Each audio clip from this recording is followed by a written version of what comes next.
जमा जी के कार्यों को कैसे देखते हैं आप? सारे दावेदार चैनपुर बीएसपी में ही क्यों हैं? उंगली पर हम 15 प्रत्याशी गिना सकते हैं।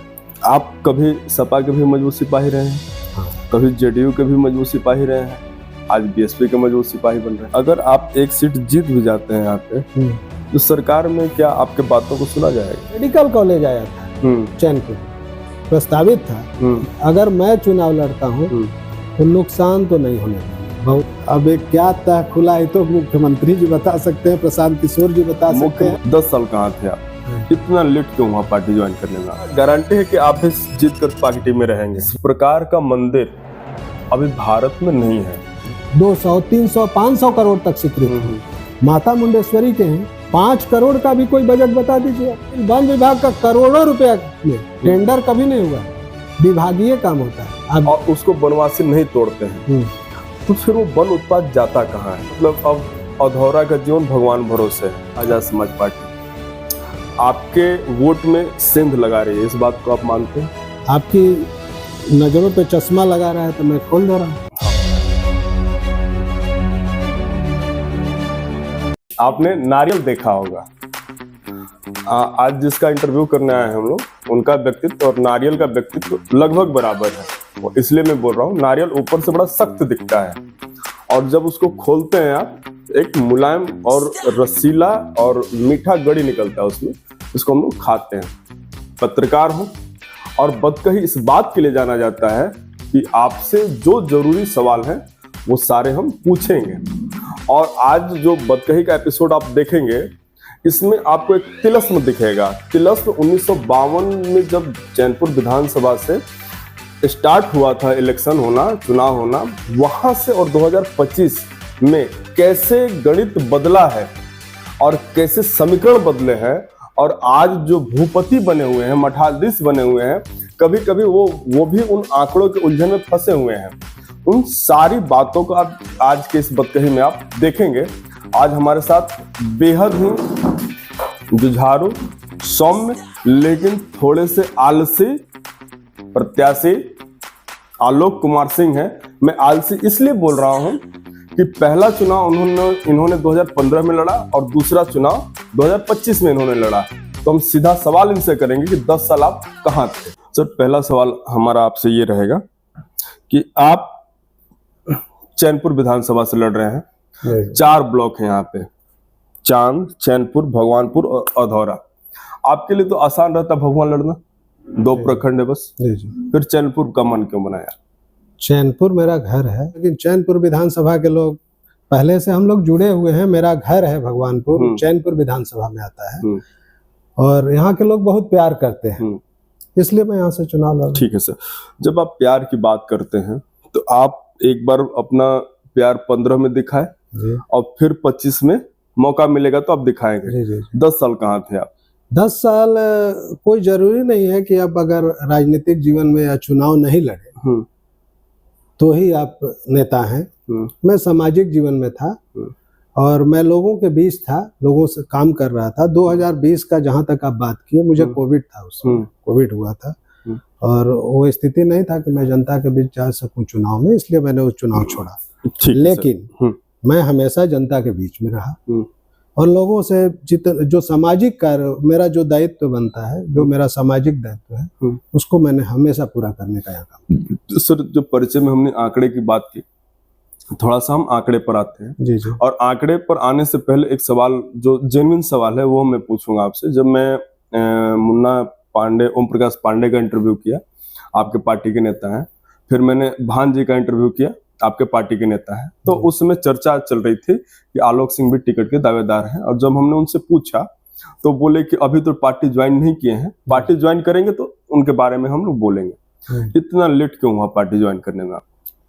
पार्टी में सामाजिक कार्यों में अपना लगा हुआ था और पार्टी ज्वाइन करने का नहीं, ऐसे भी मैं पार्टी के बहुजन समाज जो है बहुत पहले से मेरे से सभी लोग जुड़े हुए हैं। जितने लोग हैं, जितनी जनता है, जो नेता हैं, वो हमेशा हमसे जुड़े रहते हैं और हम काम करते रहते हैं।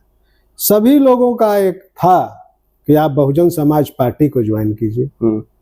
लोगों का प्रेम था, लोगों का विश्वास था कि बहुजन समाज पार्टी ही यहाँ पर बदलाव ला सकती है, और आप जैसे लोग इस पार्टी में आए तो पार्टी मजबूत होगी। लेकिन तो सर इसलिए मैंने यहाँ ज्वाइन पर किया। संशय है, हमको पत्रकार के नाते संशय है, जी जी। क्या आप इस श्योरिटी में लेट कर रहे थे कि टिकट के लिए जब श्योर कोई कनेक्शन हमको बनेगा तब हम ज्वाइन करेंगे? जी नहीं, जी नहीं, आज भी मैं बहुजन समाज पार्टी के एक मजबूत सिपाही के रूप में काम कर रहा हूँ। मैंने कभी नहीं कहा कि मेरा टिकट कन्फर्म है, या मेरी पार्टी, मेरा नेतृत्व, हमारे जो प्रभारी हैं यहाँ, जिसको चाहेंगे वो चुनाव लड़ेगा यहाँ पे। मैं नहीं कह सकता कि मेरा टिकट कन्फर्म है और मैं यहाँ चुनाव लड़ूंगा। मेरी दावेदारी है, अगर पार्टी मुझ पर विश्वास करती है तो मैं यहाँ बदलाव ला के दिखा दूंगा, और पार्टी को मुझ पर विश्वास है। बाकी तो पार्टी नेतृत्व तय करता है, मैं कैसे कह सकता हूँ लेकिन कि मैं चुनाव लड़ूं। ये सर एकदम सधा हुआ नेता का जवाब था। नहीं, सधा हुआ नेता का जवाब नहीं है।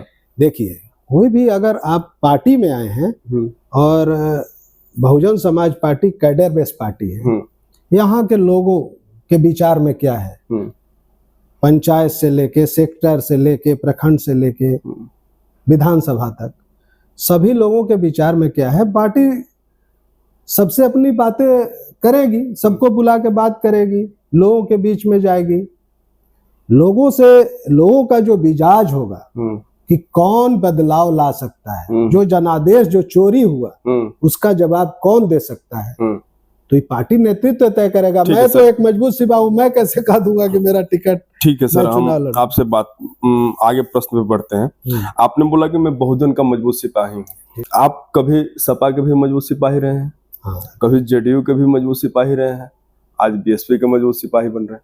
नहीं, सपा से मैंने चुनाव लड़ा था। ठीक है सर, सही बात है, चुनाव लड़ा था। जिस पार्टी से मैं चुनाव लड़ा था उसके बारे में मैं नहीं कहूंगा कि मैं चुनाव नहीं लड़ा था। मैं सपा से उस समय था, मेरा था चुनाव लड़ने का कहीं और से, लेकिन होती है, कई लोग तिकड़म, चुनावी गणित और टिकट के दौर में, उस समय मेरे को टिकट नहीं मिला था, सपा से लड़ा लोगों के। अच्छा, मैंने जनता के कहने पर मैंने चुनाव लड़ा। मैं चुनाव लड़ने उस समय आप किस पार्टी से टिकट चाहते थे? जनता दल यू से मेरा था उस समय, और लास्ट टाइम में सर्वे के हिसाब से जो हुआ तो दूसरे को टिकट मिला। आपको रोकेंगे, उस समय जदयू में प्रशांत किशोर भी एक्टिव थे? हाँ, प्रशांत किशोर जी एक्टिव थे। वहां से कुछ मतलब कहीं गणित बिगड़ा क्या आपका? अब वो सब नहीं, देखिए इसलिए माना जाता है कि यहाँ हम लोग हर एक तह को खोलते हैं और हर एक मुद्दे पर बातचीत करते हैं। देखिए, अब एक क्या तह खुला है तो मुख्यमंत्री जी बता सकते हैं, प्रशांत किशोर जी बता सकते हैं, लेकिन मुख्यमंत्री जी या कोई भी जो पार्टी उस समय थी वो आलोक सिंह के विचारों को जानती है, जनता से उनके लगाव को जानती थी। प्रशांत जी उस समय आए थे, अब उनको क्या लगा या क्या सर्वे किया मैं उस पर नहीं जा सकता, ना बोल सकता हूँ। उनका अपना सर्वे था। मेरे को जनता कही नहीं, आपको चुनाव लड़ना होगा, तो सपा से मैं चुनाव लड़ गया। अच्छा, सपा से आपको दरवाजा कौन खोला सपा का? सपा का नहीं, बहुत लोग मेरे पास, उस समय कई पार्टियां थी, सभी लोग आ रही थी, लेकिन देखिए यहाँ पर किसी पार्टी का, वहां पर 3 लोग मजबूत लोग लड़ रहे थे उस समय। हम उस पे आएंगे सर, वो तो पूरा हमारा किसी पार्टी का, सपा का तो बिहार में कोई जनाधार नहीं, लेकिन लोगों ने कहा तुरंत, जल्दीबाजी का कोई डिसीजन था जो लिया गया, और मैं सपा से चुनाव लड़ा और अच्छा चुनाव लड़ा। ऐसा नहीं, आप शायद मेरे प्रश्न को नहीं समझ पाए। जब सपा का टिकट आपको मिला तो सपा से टिकट दिलाने के लिए दरवाजा कहां से खुला, जैसे किसको आपने अप्रोच किया? मैंने किसी को अप्रोच नहीं। अच्छा, मैंने किसी को अप्रोच नहीं किया। सपा पार्टी के लोग आए, और पूरे बिहार में आप उस समय का इंटरव्यू उठा के देख लीजिए, प्रेस वार्ता उठा के देख लीजिए, पूरी सपा इतनी आतुर थी उस समय मेरे को लेने के लिए कि पहला अगर नाम अनाउंस हुआ पूरे बिहार विधानसभा में तो आलोक सिंह का हुआ। ठीक है सर, मैं किसी के पास नहीं। ये दर्शकों, ये बात 2015 की है जहां हमने सवाल का शुरुआत किया था, और उस समय चुनाव में महाबली सिंह थे, ब्रिज किशोर बिंद थे, जमा खान जी थे जो वर्तमान मंत्री हैं, और आलोक सिंह थे और उस समय इन्होंने 13,000 के आसपास वोट लाया। सर हम आपसे अब यहाँ पर एक कड़वा सवाल करेंगे। कड़वा सवाल यह है कि सपा का वोट यहाँ पर नहीं है। यहाँ का जो यूपी का जो वोट बैंक सपा का है और जो बिहार का वोट बैंक सपा का है, दोनों अलग अलग पार्टियों में है। फिर भी 13,000 के आसपास वोट, इसके पीछे का मेहनत और इसके पीछे की स्ट्रेटजी क्या थी आपकी? स्ट्रेटजी कुछ नहीं थी, मैं तो सीधे आया और मैं जब यहाँ पहुंचा तो जो जनसैलाब उमड़ा था, मेरे समर्थन में खड़ा था, मैं खुद देख के भावुक हो गया। मैं सोचा भी नहीं था कि इतने लोग स्वागत करने के लिए, जिस आदमी का टिकट उस समय काटा गया और जो आदमी अभी अपने घर आना, उस इतना लोग स्वागत के लिए खड़े थे और पूरी जनता, मेरे जो लोग हैं और जनता, 15 दिन का मौका मिला था। सभी प्रत्याशी पहले से घूम रहे थे, मेरे को 15 दिन का मौका मिला था और उसमें जनता चुनाव लड़ी और जनता ने हमको वोट दिया। सर यहाँ पर एक आंकड़ा हमारे साथ है सर, ये आंकड़ा है 2010 का और आंकड़ा क्या है कि जामा जी को 2010 में 19,552 सीट मिला, सॉरी वोट मिला और 2015 में आपको लगभग 13,000 वोट मिला। उस समय जमा जी कांग्रेस से थे और आप गठबंधन से, हाँ गठबंधन से थे और आप सपा से थे। सपा का मतलब हम यहाँ पे निर्दलीय ही ज्यादा बोलना उचित समझेंगे क्योंकि वो बेस कोई है नहीं।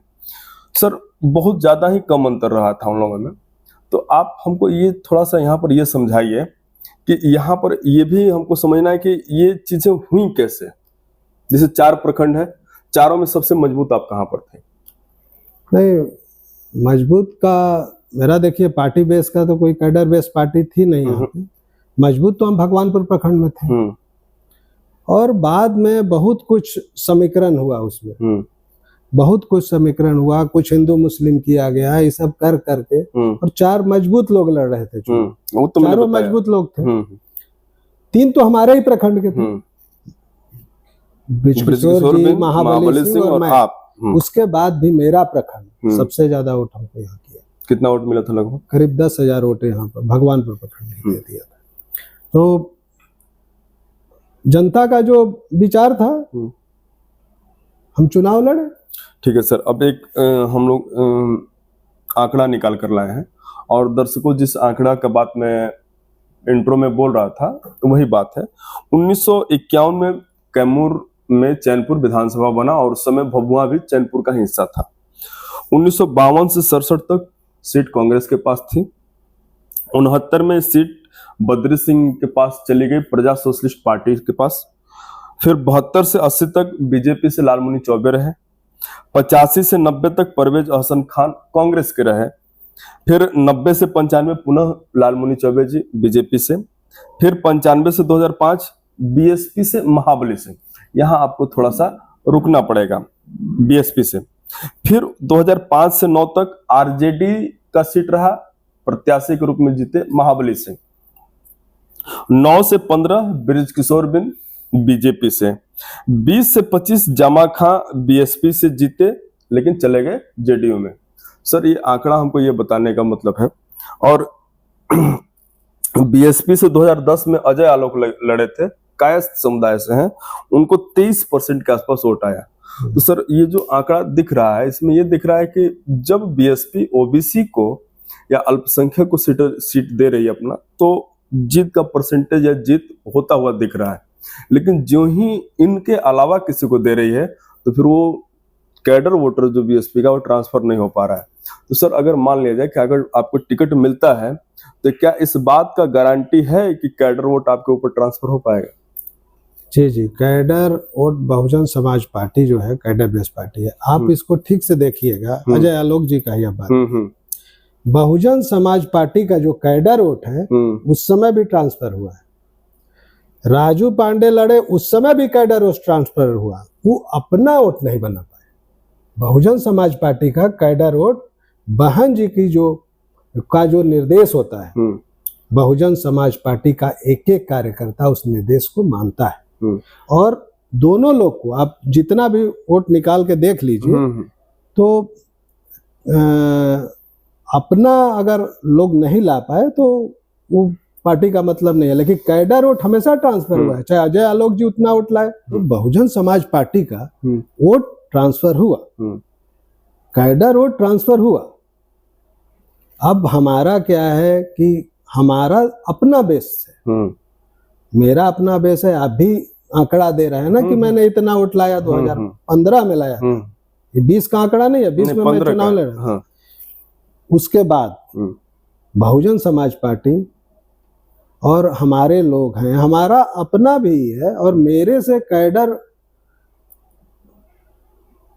के प्यार के चलते ही, कैडर के कहने पे ही मैंने बहुजन समाज पार्टी ज्वाइन किया है। तो कैडर मेरे साथ नहीं रहेंगे तो कहाँ जाएंगे? चलिए ठीक है सर, आपका जवाब लोग बताएंगे सर क्या रहा। 4 प्रखंड है आपके पास, और अगर आप चुनाव लड़ने जा रहे हैं तो आपको अपने क्षेत्र की भौगोलिक, राजनीतिक और सामाजिक जानकारी होना चाहिए। पहला प्रखंड सर चांद प्रखंड है, इसकी अलग समस्या है। चैनपुर प्रखंड की अलग समस्या है, भगवानपुर प्रखंड की अलग समस्या है, और अधौरा की अलग समस्या है। जिसमें चैनपुर प्रखंड और चांद प्रखंड का जो कोड़र इलाका है, पानी की बेहद कमी है। तो अगर हम मान लेते हैं कि आप विधायक हो गए, इस समस्या का समाधान आप कैसे करेंगे? देखिए, बिजली के अभी मैं परसों ही घूम रहा था, पानी की समस्या अभी तक रोकनी नहीं हुआ।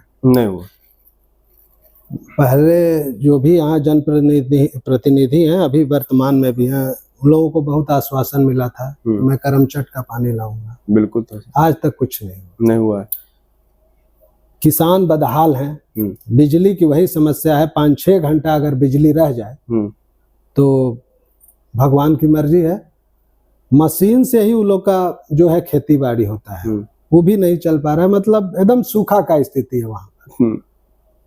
कहा गया, मेरा जहां तक बात है तो मैं एक एक जगह घूमता हूँ, ठीक है, और जो भी है पानी आ सकता है करमचट से, प्रयास होना चाहिए, ठीक है। कुछ को लाए हैं, कुछ जगह दूसरे जगह डाइवर्ट करके अपना कुछ बनाने उनाने का थोड़ा बहुत जो काम हो रहा है। सर यहाँ पर सवाल मेरा ये है कि अगर आप एक सीट जीत भी जाते हैं यहाँ पे, तो सरकार में क्या आपके बातों को सुना जाएगा? सर, जनप्रतिनिधि होता है ना, 1 सीट या 2 सीट से नहीं होता है। पहला तो मैं आपको करेक्ट कर दूं कि बहुजन समाज पार्टी बिहार की जो अगली सरकार बनेगी उसमें निर्णायक भूमिका रहेगी। लेकिन एक सीट जीतने का तो प्रश्न ही नहीं है। लेकिन सर, पिछले 20 साल से जो आंकड़ा चल रहा है वो तो यही है कि आप जो भी सीट जीतते हैं, फिर देखिए, जो जनादेश बेचना अलग चीज है, ठीक है। आप जो बता रहे हैं, फिर पूरा बोलिए, क्या बोलना है? पूरा हम ये बोल रहे हैं कि क्या गारंटी है कि आप भी जीत कर पार्टी में रहेंगे? जी, स्पष्ट बोल रहा हूँ मैं। पार्टी अगर मुझे, देखिए, हमको, अब आप यही के हैं, आप सब कुछ जानते हैं, हमको तो पैसा पावर हम लोग बहुत देखे हैं, ठीक है। तो पैसा कमाना ही नहीं है। जब पैसा कमाना नहीं है तो हम पार्टी क्यों छोड़ेंगे? अगर पार्टी आपको टिकट दी है, पार्टी आपके कैडर आपको वोट दिए, तो इससे बड़ा गद्दारी क्या हो सकता है कि आप पार्टी को छोड़ दें? ठीक है सर, हम एक और मुद्दे पर आते हैं। एक पार्टी है भीम आर्मी की आजाद समाज पार्टी, आपके वोट में सेंध लगा रही है, इस बात को आप मानते हैं? नहीं, मैं नहीं मानता। ऐसे तो कई पार्टियां चुनाव लड़ रही हैं। भीम आर्मी हमारे यहाँ पिछला विधानसभा में आप देखिएगा, आप उसका आंकड़ा नहीं लिए, 1900 या 2100 वोट आया था। हाँ, यही तो क्या ऑप्शन लगा पाएगी? बहुजन समाज पार्टी बहन जी को देखती है, और बहुजन समाज पार्टी को तोड़ना इतना आसान नहीं है। ये बात तो है, लेकिन कुछ न कुछ तो नुकसान होगा। नहीं, अब नुकसान का बात नहीं है। अगर मैं चुनाव लड़ता हूँ तो नुकसान तो नहीं होने दूंगा। बहुजन समाज पार्टी का एक एक कैडर मजबूती से खड़ा रहेगा। जमा जी के कार्यों को कैसे देखते हैं आप? जमा जी का कार्यों को तो हमसे ज्यादा हमारी सम्मानित जनता और आप देख रहे हैं सर, क्योंकि आप भी तो घूम रहे हैं। हाँ, हम घूम रहे हैं, लेकिन हमारी नजरों पर चश्मा लगा होता है सर। आपकी नजरों पे चश्मा लगा रहा है तो मैं खोल दे रहा हूँ। हाँ, खोलिए। आप चले जाइए, बिजली का क्या हाल है क्षेत्र में, सड़क का क्या हाल है। आप अधौरा की बात करते हैं, पूरे बिहार के विधानसभा में हम बात करते हैं या अधौरा प्रखंड जो है हमको लग रहा है सबसे पिछड़ा हो। सबसे नहीं सर, वो 50 साल पीछे जा रहा है अभी। मतलब सबसे पिछड़ा, बिहार में सबसे पिछड़ा प्रखंड। आप वहां चले जाइए, स्वास्थ्य की क्या समस्या है, बिजली का वही हाल है, पानी का वही हाल है। अरे आज के समय में पीने का शुद्ध पानी अगर किसी को नहीं मिल रहा है तो ऐसे जनप्रतिनिधि रहने का क्या फायदा। पीने के लिए 4 से 5 किलोमीटर लोग जाता है और जाके पानी लाता है, उसको रखता है तो पानी पीता है, शुद्ध पानी। वो भी शुद्ध पानी नहीं रहता है, किसी नाला या कोई जमा हुआ पानी ही लाता है बनवासी। चापाकल जितने हैं सूखे हुए हैं, पुल पुलिया का वही हाल है। स्वास्थ्य का जो मामला है, अगर जैसे नाला बरसात में भर गया, अब आपको महिलाएं हैं, उनका कुछ भी प्रॉब्लम हुआ, प्रसव या कोई भी बच्चों का ये हुआ, में तो आप खबर फिर है से कि 500 लोगों को डायरिया हुआ है। हाँ, सिकरी में हुआ, सिकरी में। हाँ, तो यही है, है ही नहीं कुछ कि आप रात में किसी तरह खाट उट पर लेके लोग जाता है, वो भी पानी पार करके, नदी पार करके मुख्य सड़क पे पहुंचता है, अधौरा में जाता है। स्वास्थ्य का हाल बता रहे हैं, अधौरा में जाता है, अधौरा वाले रेफर करते हैं भगवा या भगवानपुर, कुछ हो गया तो भगवानपुर आया, भगवानपुर वाले जिला मुख्यालय अधौरा, भभुआ जाइए, उसके बाद भभुआ वाले सीधे भेज देते हैं बनारस। इतने में कई लोग या तो उनकी मृत्यु हो जाती है या बेचारे लाचार हैं। मतलब अब अधौरा का जीवन भगवान भरोसे है। अधौरा का जीवन भगवान भरोसे है, कोई भी जनप्रतिनिधि आज तक काम नहीं। सर आपके पास क्या एक्शन प्लान है कि आप अधौरा के जीवन में थोड़ा सा सहूलियत दे पाए? देखिए, मैं यहाँ का न विधायक न मंत्री मैं तो नहीं हूँ, लेकिन आप हनुमान घाट पुल देखे होंगे। देख रहा हूँ सर। उसके पहले अधौरा के जो बनवासी थे वो भभुआ आने के लिए 3-3 दिन नदी के किनारे बैठे रहते थे, बस भी बैठे बस रहती थी वहां, बस खाई में गिरी, नदी में कई लोग मरे भी, बहुत दर्दनाक घटना हुआ था। आप जाइएगा, पता कीजिएगा, तो मैंने अपने प्रयास से उस हनुमान घाट पुल को बनाया है, उसमें किसी विधायक और मंत्री का हाथ नहीं है। हनुमान घाट पुल मेरा देन है। तो आज सब लोग जिला मुख्यालय जाता है, तो मेरा मोटिव काम करने का है, मेरा मोटिव दलाली या पैसा कमाने का नहीं है।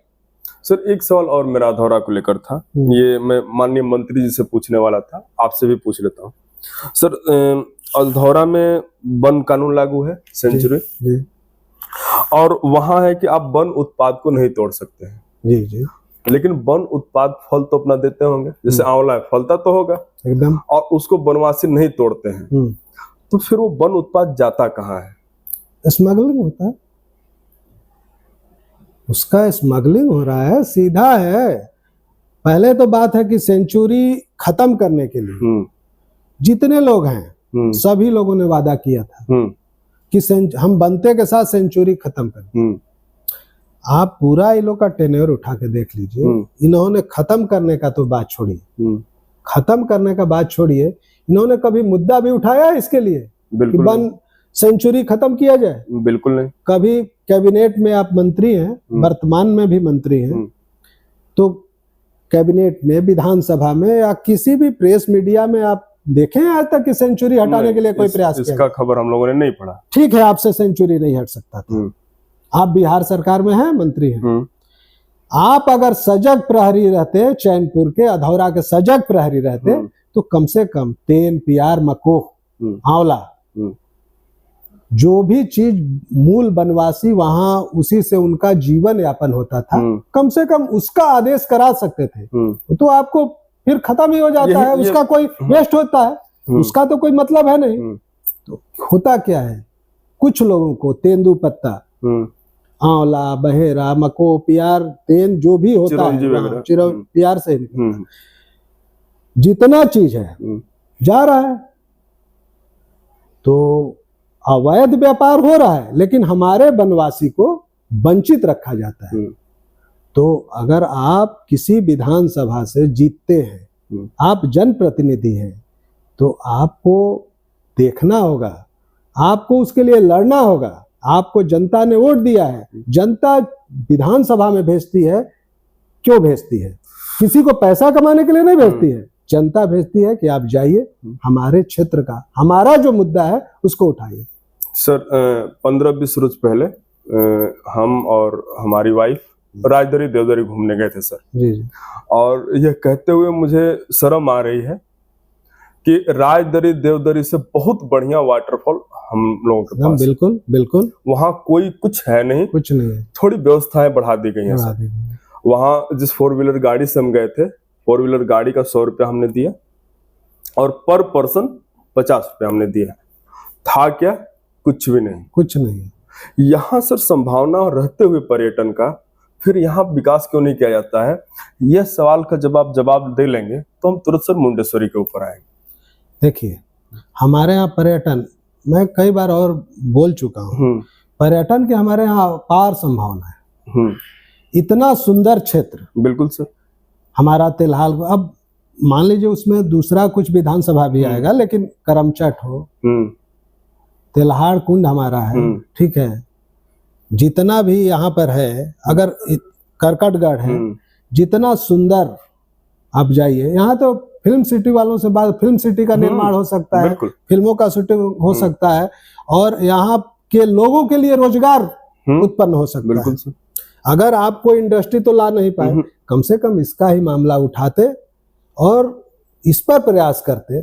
लेकिन आप बताइए ना, कभी किसी की, एक आदमी ने आवाज भी उठाया? ये आवाज ठीक है, हम लोग अगर उठाएंगे तो उसको नहीं अभी सुना जाएगा, लेकिन आप जब विधानसभा में उठाएंगे, अपने क्षेत्र का मामला, आप कैबिनेट में बैठते हैं, कैबिनेट में उठाएंगे तो जरूर सुना जाता।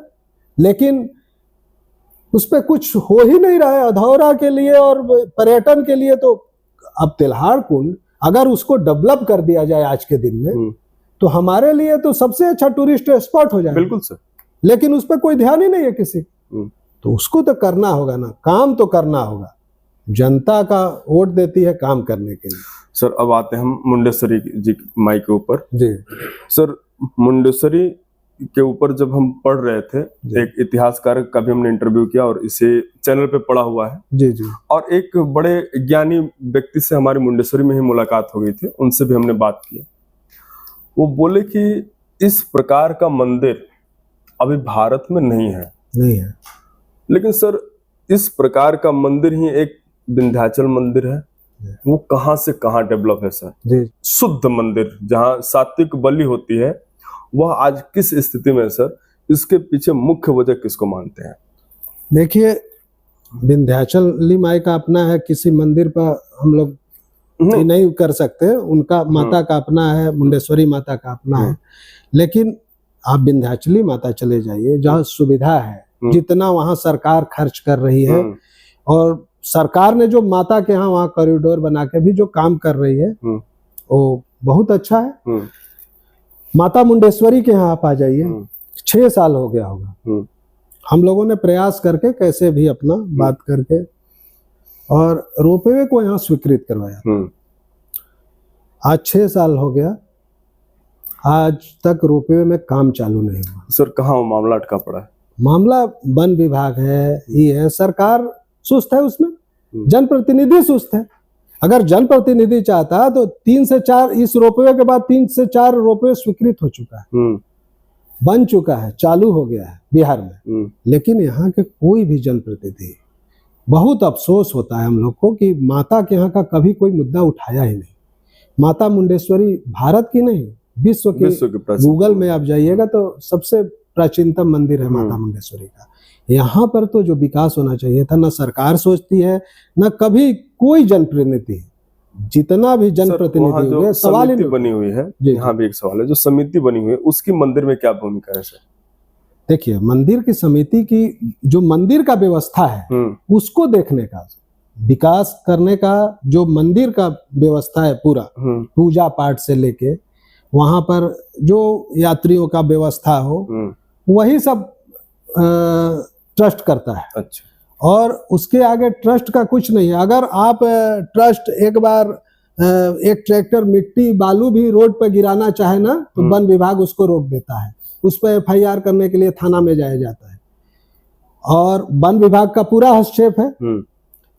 सरकार का कोई भी योजना, अगर माता मुंडेश्वरी को मैं कहता हूँ, हमेशा कहता हूँ, मांडा मुंडेश्वरी के जगह को, अगर माता मुंडेश्वरी के प्रांगण को, वहां के को ही केवल विकसित कर दिया जाए तो विधान इस चैनपुर का ही नहीं पूरे जिले के लिए रोजगार का एक बहुत बड़ा साधन हो जाए। बिल्कुल। अभी जो हमारे लोग हैं, हमारे जो स्थानीय लोग हैं, हाँ, बहुत से दुकान खोले हुए हैं, नारियल फूल माला बेच के आप जाके देखिए उनके जिंदगी में क्या बदलाव आया है। जिला से ज्यादा महंगा जमीन मुंडेश्वरी में किसान खुश है, जमीन बहुत महंगा हुआ, लेकिन इतना से ही सरकार की कोई योजनाएं माता मुंडेश्वरी के नहीं आई।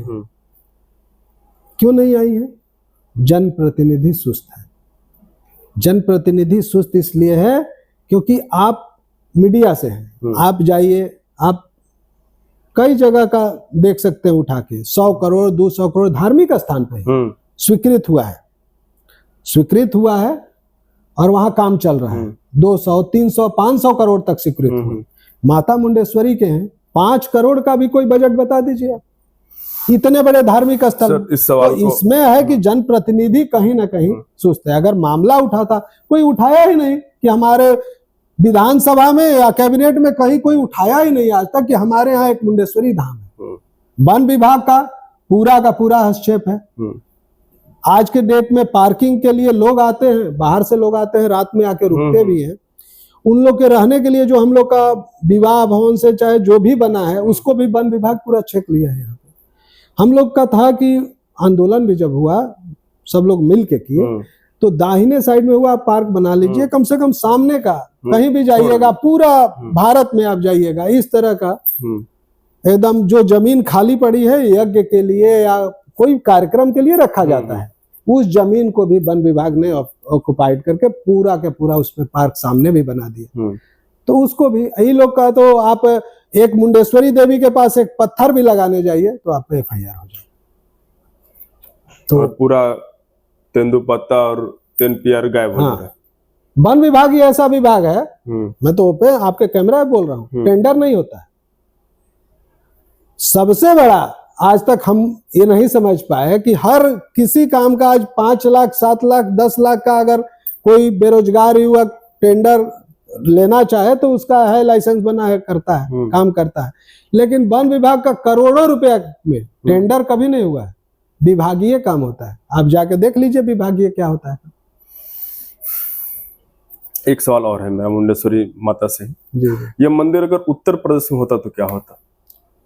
देखिए, अब अभी तो वर्तमान में जो सरकारें हैं वही होती है। ये हाइपोथेटिकल क्वेश्चन है, अगर इस प्रकार का मंदिर उत्तर प्रदेश में होता तो अब तक कहाँ होता? बहुत विकसित होता। उत्तर प्रदेश ही नहीं, विंध्याचली माता है, आप मैहर देवी जाइए मध्य प्रदेश में, वहां क्या विकास हुआ है। कामाख्या देवी जाइए गुवाहाटी में, क्या विकास हुआ है। लेकिन अफसोस है, मैं तो बता रहा हूँ, इसका बहुत अफसोस है कि आज तक कोई जनप्रतिनिधि माता के लिए कुछ भी मुद्दा ही नहीं उठाया। अगर आप कुछ बोलिएगा, चाहे सरकार भी नहीं सोची है, सरकार भी नहीं सोची। मुंडेश्वरी ऐसे धाम में यहाँ मुख्यमंत्री जी भी आ चुके हैं, 2-2 3-3 बार हमको लगता है आए हैं, लेकिन मुंडेश्वरी ऐसे धाम को विकसित करने का कोई प्रोजेक्ट ही नहीं है आपके पास, किसी इस सरकार के पास। अगर दूसरे जगह किसी स्टेट में रहता तो माता का बहुत विकास हुआ होता मुंडेश्वरी। चलिए सर, समय की अपनी मर्यादा है, लोगों के सवाल पर हम आते हैं। जी। शमशेर आलम हमारे दर्शक हैं, उन्होंने सवाल पूछा है कि सर, चुनाव के बाद सारे प्रत्याशी कहाँ गायब हो जाते हैं? जब चुनाव आता है तब जमीन पर दिखते हैं। ये सवाल हालांकि पूछा गया है, लेकिन फिर एक बार आप जवाब दें। शमशेर आलम जी, आपके माध्यम से मैं उनको कहना चाहूँगा, आप ठीक से देखिए, आप चुनाव के समय ही देखते हैं कि हम किसी पार्टी से आए या हम चुनाव लड़ने के तैयारी में है, तब आप ध्यान देते हैं। अगर आप ठीक से राजनीतिक नहीं होके अगर आप जमीन पे आके देखिएगा तो आलोक सिंह हमेशा जमीन पे रहता है और काम करते रहते हैं। एक सर सवाल मेरा भी है और एक दर्शक ने भी पूछा है, दीपक जी हैं, उन्होंने बोला है कि सारे दावेदार चैनपुर बीएसपी में ही क्यों है? नहीं, अब तो बीएसपी कैडर की पार्टी है। नहीं, भभुआ में उतना मारा मारी नहीं है, मोहनिया में नहीं है, रामगढ़ में तो खैर एक लोग फिक्स ही हैं, चैनपुर में एकदम सर जोश खरोश से सब ऐसा कुछ नहीं है। यहाँ सभी लोग बहुजन समाज पार्टी को मजबूत करने में लगे हुए। मैं जहां तक उंगली पर हम 15 प्रत्याशी गिना सकते हैं। देखिए, राजनीतिक जीवन में सभी का मंशा होता है कि हम विधायक बने या कुछ करें। वो आते हैं लोग, अपना होता है लोगों का कि हम कुछ करें, आगे बढ़ें, तो स्वागत है। किसी की सोच को आप नहीं बदल सकते। सोचना अच्छा चीज है, सबको बड़ा सोचना चाहिए, सबको है बनना चाहिए, लेकिन ये तो पार्टी हमारी तय करेगी ना कि कौन चुनाव लड़ेगा। अब दावेदारी तो कोई कर सकता। एक सवाल मेरा था भी, और एक सवाल अधिवक्ता सत्येंद्र सिंह सिकरवार जी ने पूछा हुआ है। जी जी। सर, चैनपुर विधानसभा में एक भी बढ़िया स्त्री एवं प्रसूति रोग विशेषज्ञ डॉक्टर नहीं है। सरकारी अस्पताल में से सुविधा हो, किसी महिला को अगर डिलीवरी करवानी हो पाए। सर, इसके लिए क्या होना चाहिए? दूसरा, उच्च शिक्षा के लिए कोई व्यवस्था नहीं है आपके विधानसभा में। और ये सवाल सिकरवार साहब का भी था। एकदम सही बात है, बहुत अच्छा सवाल। सही बात है, नहीं है, मैं भी मानता हूं। क्योंकि आप देखिए ना, यहाँ का कोई भी, हम बताते हैं ना, यहाँ एक ही बीमारी है, रेफर, तुरंत रेफर, बनारस जाइए। इसका मतलब आपके पास कोई व्यवस्था नहीं है। बिल्कुल, आपके पास डॉक्टर नहीं है। उच्च शिक्षा का बात करते हैं। अब आप ऐसा जनप्रतिनिधि यहाँ पर लोग हुए हैं। मेडिकल कॉलेज आया था चैनपुर में, प्रस्तावित था। मेडिकल कॉलेज ऐसा चीज यहाँ से उठ के चला गया, मोहनिया चला गया, खुदरा चला गया, जहां भी लोग ले गए आपके यहाँ से चला गया। आप चैनपुर विधानसभा के प्रतिनिधि हैं, मैं रहता उसी समय इस्तीफा दे देता विधानसभा से। कैसे मेरे क्षेत्र का चला जाएगा? हमारी जनता के लिए, हमारे लोगों के लिए, हमारे समय में जो चीज आया उसको कैसे आप कर सकते हैं, कैसे ले जा सकते हैं? दूसरा, उच्च शिक्षा का बात है। यहाँ पर बिहार सरकार की तमाम जमीनें खाली हैं, बहुत से जमीनें। यहाँ एक यूनिवर्सिटी की कम से कम स्थापना होना चाहिए। यहाँ के लोग जो बाहर जाके पढ़ रहे हैं, बाहर हर स्टेट में यहाँ के लोग मिलेंगे आपको, कम से कम वो लोग यहाँ पर पढ़ें, अच्छी शिक्षा पाएं।